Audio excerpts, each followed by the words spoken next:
Little girl, don't lie to me. Tell me, where did you sleep last night? Após tantas expectativas, a sequência de The Walking Dead, uma das maiores surpresas de 2012, ganhador do prêmio de melhor jogo do ano, chegou e já está completa. Eu sou Eduardo Maurício e vou citar 7 motivos para você jogar ou não The Walking Dead segunda temporada. Did you have to kill those men? Eu acho que muitos torceram o nariz quando a produtora Telltale oficializou que a pequena Clementine seria a nova protagonista jogável da série. Ora, como uma garotinha de 11 aninhos poderia sobreviver em um mundo infestado de zumbis e pessoas capazes de cometer os atos mais horríveis? Come on, just walk away. Whatever.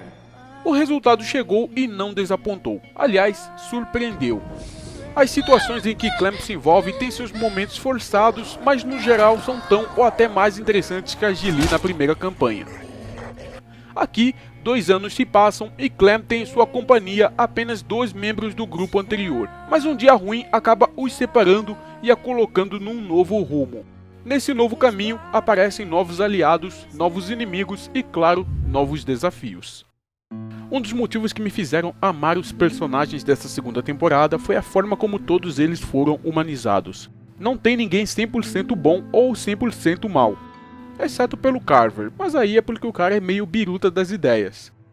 Nem todos eles chegam a ser complexos, até porque não seria possível num jogo curto com tantos personagens, mas também passam longe de serem unidimensionais. Aí, inevitavelmente, você acaba se apegando. Bom, no decorrer dos episódios, você vai percebendo a mudança em cada membro do seu grupo, principalmente em relação a Clem.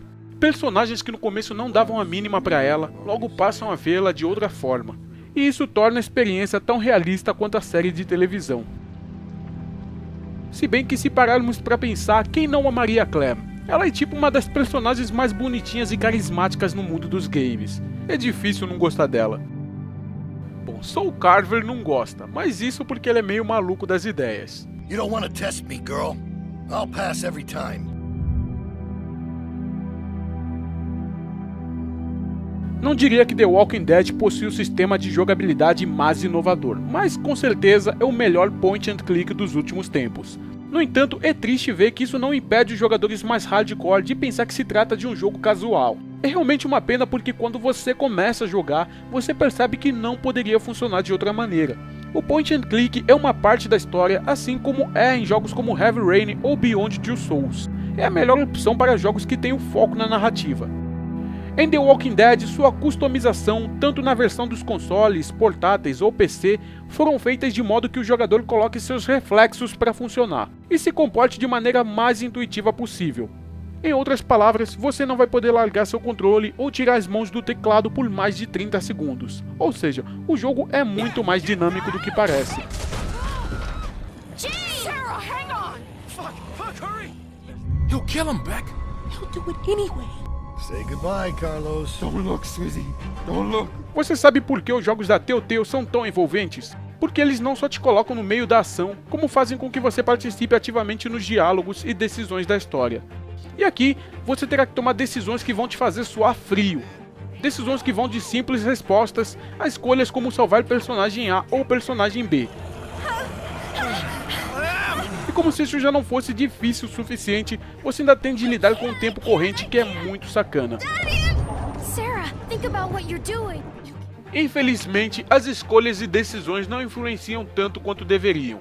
Em cada episódio, o jogador sente uma linearidade muito maior em relação aos outros jogos da produtora.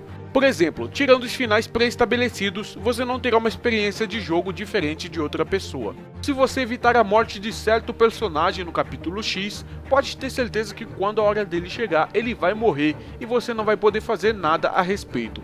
Ou seja, o jogo ele te dá o controle do enredo e depois tira de você sem mais nem menos. E isso é um pouco frustrante. Outra bola fora é a queda de frames. Eu confesso que não entendo como um jogo aparentemente tão simples pode travar tanto. E o pior é que isso não acontece apenas nos momentos mais corridos. Qualquer mudança de cena ou cenário é motivo para os frames começarem a cair. Isso não só prejudica a fluidez, como também a jogabilidade. Eu joguei a versão do Xbox, mas pelo que eu vi, isso é um problema recorrente tanto no PlayStation 3 quanto nos PCs. Relaxa que eu não vou revelar nenhum spoiler. Eu sei que tem muita gente que chegou até o final e não gostou do que viu. Isso porque o último capítulo força o jogador a tomar uma decisão muito difícil. E dependendo do ponto de vista, isso não necessariamente foi uma coisa boa. Mas tem seu lado positivo. Um deles são os múltiplos finais que tal decisão acaba gerando. A produtora apostou num final com tantos dilemas que provavelmente vai deixar os fãs discutindo sobre ele até a chegada de uma nova temporada. Alguns especulam que esse final poderá trazer um começo forte para o próximo jogo, já que praticamente ele terá que se ajustar de acordo com o final que cada jogador escolheu. Eu particularmente não apostaria nisso, até pela forma linear como a segunda temporada se desenvolveu. Mas vindo da Telltale, o resultado é sempre imprevisível. A única certeza que podemos ter é que no mínimo eles farão um bom trabalho. Como eu sei disso? Porque a Telltale é a Telltale, mano. Os caras são muito competentes no que fazem. E a segunda temporada de The Walking Dead é mais uma prova disso. Portanto, gamers, corram que essa é uma pérola em um ano muito fraco.